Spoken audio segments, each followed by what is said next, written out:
పద్మ పద్మ పద్మ, నా మాటని ఈ ఊరి పెద్దలు ప్రజలు ఎవరు నమ్మలేదు. కనీసం నా మనసు తెలిసిన నువ్వేనా? ఇంకా ఏదో చెప్పాలని ఎందుకు తాపత్రయపడతావు? 10 మంది ముందు పంచాయతీలో సాక్ష్యాలతో సహా శిక్ష పడ్డాక ఇంకా నన్ను నమ్మించాలని చూస్తున్నావా? పద్మ, ఎక్కడి వాడివో ఎలాంటి వాడివో తెలియకుండా నిన్ను ప్రేమించినందుకు నాకు బాగా బుద్ధి చెప్పావు. కళ్ళు మూసుకుపోయి నేను తొందరపడుంటే నా బ్రతుకు కూడా లక్ష్మి బ్రతుకులా అంతమై ఉండేది. పద్మ, నీలాంటి నీచుడితో అసలు మాట్లాడమే పొరపాటు. అవును గురు, ఆ అడిగాని తన్నే ఊరి నుంచి బయటకి ఇంటికాడు మీ బాబు. అంతే మరి, నాలాంటి మీద చేసుకుంటే అలాగే జరుగుద్ది. అరివో సాంబా గురు, ఇప్పుడు మనం ఏం చేస్తున్నారా? పట్నం వీధుల్లో పెట్టలేటకెళ్దాం గురు. ఏది సన్నాసి, పట్నంలో పెట్టలు వీధుల్లో తిరగవరా? మరి ఎక్కడుంటే గురు? అలా చూపెడతాం. లక్ష్మి పెర్మనెంట్ గా ఎలా పెట్టా ఊరు? ఏముంది, దాన్ని పెళ్లి చేసుకుంటానని ఎక్కడ పడితే అక్కడ చేతులేసి ఓట్లేశాను, నమ్మేసింది. అంతేకాదురా, మన ప్రభావంతో అది రోజులు వరలేగాక నెల కూడా వెప్పింది. దాని కడుపు కాను నువ్వైతే మరి సావుకో. అమ్మమ్మ, ఆ ఘనకారం మనసే లేదురా. అసలు ఆ టైంలో మనం ఊళ్ళో లేం కదరా. ఏది మొత్తం తప్పులన్నీ ఎత్తిరేసుకుని ఆ అడిగాడు పొలివారు దాడిపోయాడు. మనమే చేసుకుంటే ఎవరికైనా అదే గతి. అంతే మరి.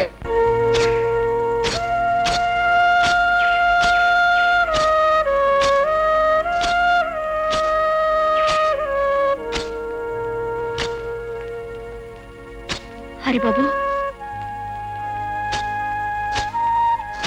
నిజం తెలియక నలుగురితో పాటు నేను అనుమానించాను, అవమానించాను.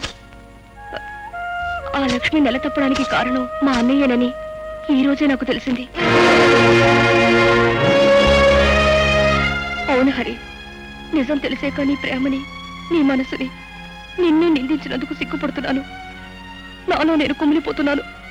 అయినా మనసున్నవాడివి, మంచివాడివి కనుక నన్ను మన్నిస్తావని. పద్మ, నీ ద్వేషానికి కారణం నువ్వు నన్ను ప్రేమించడమే. అది నా మనసుకు తెలుసు.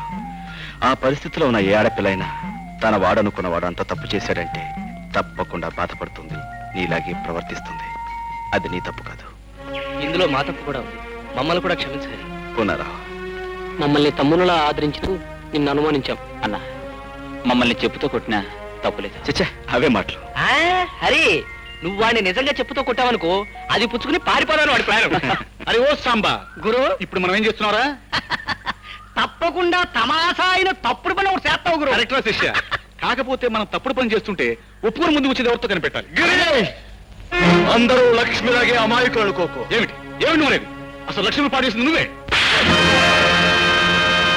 పంచాయతీ జరిగిన రోజు నువ్వు ఊళ్ళో లేకపోబట్టి బతికిపోయావు. ఈ రోజు నీ అంతు చూస్తాను.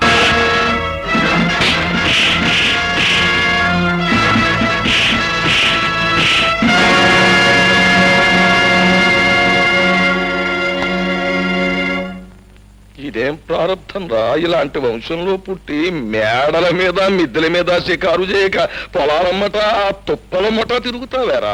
పొలం గట్లమ్మట తుప్పలమ్మట తిరిగితే అక్కడ పని చేసి ఆ పడుచు పిల్లల్ని చూస్తూ కాలక్షేపం చేస్తూ ఉండొచ్చు. వీలైతే కొంచెం. నేను ప్రకృతి సౌందర్యం చూసి తనమేం చెందాలని ఏడిచావులే.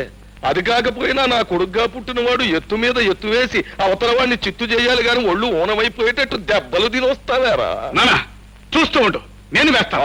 వేస్తావు పేడతో పిడక. కాదు, ఎత్తు వెయ్యి, దాంతో హరిగాడు చిత్తైపోతాడు. వెయ్యి వెయ్యండి బాబు, బాగా వెయ్యండి.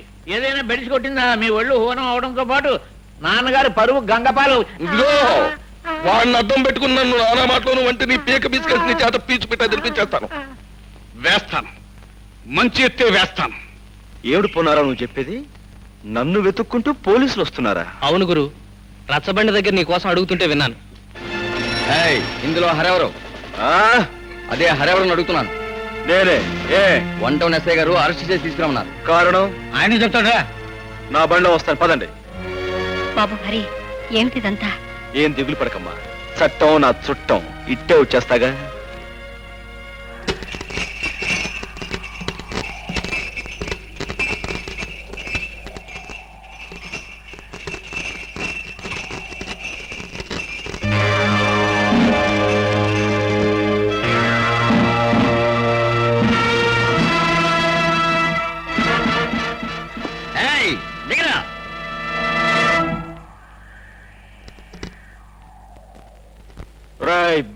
నా కొడకల్లారా, మీరు పోలీసులు కారని నాకు ముందే తెలుసురా.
హరిగాన్ని పోలీసులు పట్టుకుపోయారు అంటే వాడెవడో పెద్ద రౌడీ అయి ఉంటాడన్నమాట.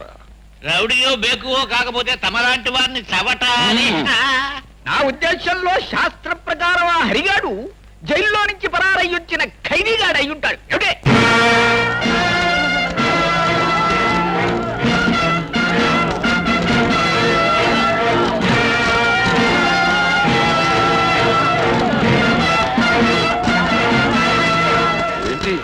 ఏంటయ్యా ఈ ఘోరం?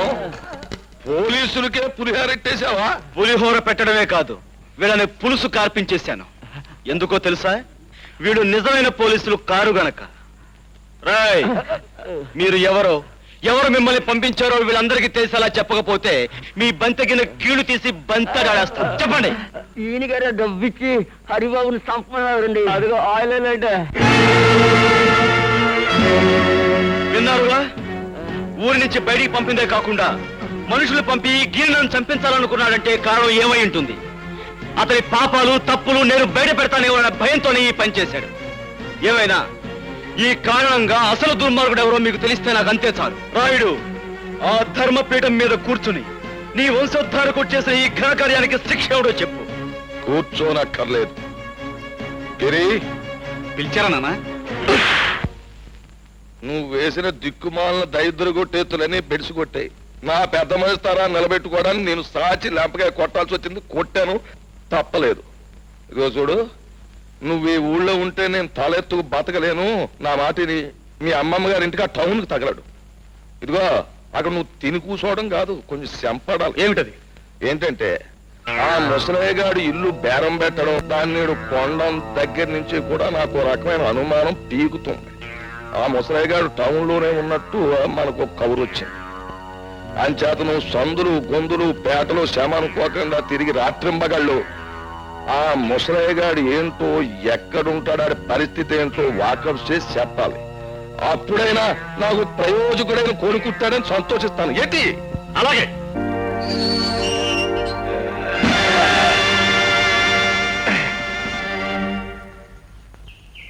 ఏమిటిదంతా? పాపం ఇన్నాళ్ళకు నువ్వు జైల్లోంచి బయటకు వచ్చినందుకు చిన్న సన్మానం. ఎందుకని? ఊళ్ళో ఉన్నప్పుడు రుస్తుములే బ్రతికావు, అన్యాయంగా జైలు పాలయ్యావు. అందుకు మేము బాధపడిపోతుంటే ఎవడో కుర్రనాయాలు వచ్చి నేనే రుస్తుమని నానాలరీ చేస్తున్నాడు. నేను బతుకుండగా మన ఊళ్ళో మరో రుస్తుమా? ఆ లుచ్చగా బచ్చగా టాపులు వేస్తాను. ఏమిటి కొంపలు మునిగిపోయినట్టు హడావుడిగా వచ్చావు? మళ్ళీ మీ నాన్న ఏదైనా ఘనమైన దుర్మార్గం చేస్తున్నాడా? ఏదో చేస్తారేమోనని అనుమానంగా ఉంది అని నువ్వెలా అనుకుంటున్నావు? హత్య చేసి జైలు శిక్ష అనుభవించిన రుద్రయ్య అనే గూండాని పట్నం నుంచి పట్టుకొచ్చారు. ఏ ఆ గూండాగాడితో మీ నాన్న ఏమైనా గోళీ ఆడాలనుకుంటున్నాడా? వేళాకోళం కదా హరి. ఆ రుద్రయ్యని నీ మీద కుసుగులిపి నీకేదన్నా ప్రమాదం కలిగిస్తారేమోనని భయంగా ఉంది. చూడు చక్కని చుక్క, అందమైన అమ్మాయి పక్కన ఉండగా వయసులో ఉన్న అబ్బాయి ఆలోచించాల్సింది ప్రమాదాల గురించి కాదు, మరి ప్రమోదాల గురించి. అంటే అంటే చెప్పనా? ఉమ్. ఉమ్. ఛీ! ఏయ్, ఏమండి ఆ, ఇది విన్నారా? ఏమిటి? శిక్ష పూర్తయి జైలు నుంచి విడుదలైన మీ తమ్ముణ్ణి ఆ రాయుడు తన వాళ్ళతో ఇంటికి పిలిపించుకున్నాడంట. పొన్నయ్య చెప్పాడులే. అయినా నాకు తెలియక అడుగుతాను, ఉన్నట్టుండి రుద్రయ్య మీద ఇంత అభిమానం పుట్టుకొచ్చిందేమిటి? అభిమానం కాదే, అది ఈ ఊరుకు పట్టిన దురదృష్టం. రాయుడు రుద్రయ్య ఏకమయ్యారంటే నొప్పుకు గాలి తోడైనట్టే. ఏం ప్రళయం ముంచుకొస్తుందో ఏమో. ఒరే రుద్రయ్య బాబు, చికెన్ ముక్కని కటిక్కిన కొరికేయడం కాదు, ఆ అరిగాడిని పేక్ కొరికేసి రక్తం తాగేయాలరా. ఆ నా బొంద జైల్లో చెప్పకూడదు తిని తిని తిని తిని తిని పొలం మీద రెచ్చిపోతున్నాడు తప్ప హరిగాని ఏమీ చేయలేడు. పైగా వాడే మనోడిని నవిలి ఊసేస్తున్నాడు. సచ్చిసేడి ఆయన తీసుకొచ్చి సొంత కొడుకులో పేనం పెట్టి చూసుకుంటుంటే ఏంటి అశుభ మాటలు? అది కదండి. నోర్మి, అది చికెన్ పులావ్ అంటే అంత ఇష్టం, నీకు మామిడి తండ్రన్నా అంత ఇష్టం కదా. అయ్యి బాబు నా ప్రాణం కాదండి. అదేంటి చెత్త అయ్య బాబోయ్, వద్దండి బాబోయ్. హ్మ్. అరే హృదయ లుచ్చక బచ్చ, వచ్చినప్పటి నుంచి నా జపశతుని సంకెత్తున్నావు. శాంపుల్ గా నీ ఈసారి వదిలేసి అవసరం వచ్చిన చెప్తాను, ఆగు. ఇదిగో నువ్వు తాగవలసినంత తాగేసి తినవలసినంత తినేసి ఆ అరిగాడిని గోవిందా కొట్టించేయి. చూస్తా ఉండండి. ఇయాలతో ఆ లుచ్చక బచ్చగాడి బతుకు కథం కబురెట్టండి నాయాలకి. ఇది ఈ రుస్తుం రుద్రయ్య గారి సెంటర్ లో ఛాలెంజ్. అంబికా లింగం అందించే శుభవార్త అందించేయి.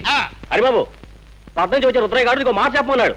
ఏమని? దమ్ము ధైర్యం ఉన్న మగాడు అయితే ఆడి మీద కాలు దువ్వాలంట, లేదంటే ఆయన కాలు మీద దండం పెట్టాలంట. చాలా చేస్తున్నాడు. నాతోనే ఛాలెంజ్. Challenge challenge. ఈ ఓ ఆంధ్రదేశంలో ఏ లుచ్చక బచ్చగారితోనైనా సరే ఈ రుద్రయ్య ఓపెన్ ఛాలెంజ్. ఇదిగో నువ్వు ఊరికి ముందే ఇలా రెచ్చిపోయి వాగుతూ ఉంటే శాస్త్రం ప్రకారం మొదట ఆయాసం వస్తుంది, ఆ తర్వాత వాడు వచ్చే వాటికి అబ్బా అనాల్సి వస్తుంది. ఏమిటి? రై తీతో పెట్ట ముందుగా.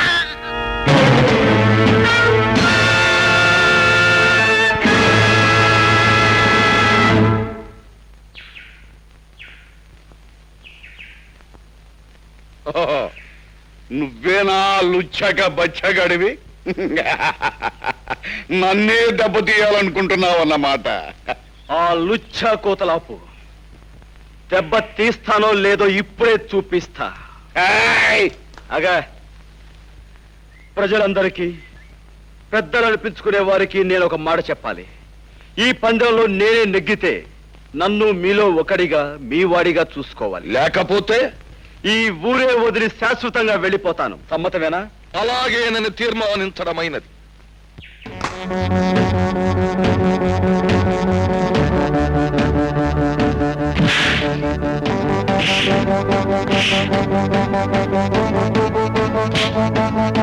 Thank you.